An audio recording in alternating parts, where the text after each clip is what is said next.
المغرب الفاسي المتصدر مناصفة بنفس عادتين.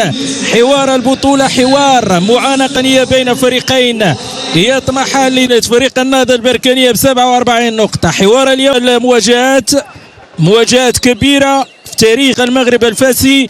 اليوم الانصار امامنا عن الاسبوع السادس والعشرين من البطوله الاحترافيه من اجل تحديد صاحب الكاس القاريه، ناهيك عن صراع عن المراكز من جانب المدربين، من جانب بابلو 26.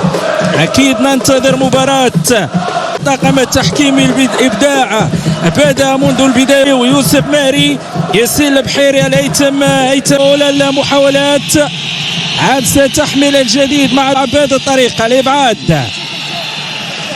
تلعب الكره من جديد، البحث عن العرضيه، البحث عن الرصيد. المباراه بول فالير باسين يعلن هذا السيناريو. لعبت بهذه الطريقه العرضيه، لعبت من جانب المدرب التونسي. محاوله تلعب بهذه الطريقه، وصلت لمن العلوش، تلعب الى حمزه يتعلل العرضيه، البحث عن الراسيو. لا الجول يا دور القناص الذي لا يرحم امام الارقام تتهاوى بين اقدامه. كيف لا بن جديده لعبها بهذه الطريقه العرضيه سفيان بن جديده. اكيد سفيان بن جديده يعرف وازداد لعبها.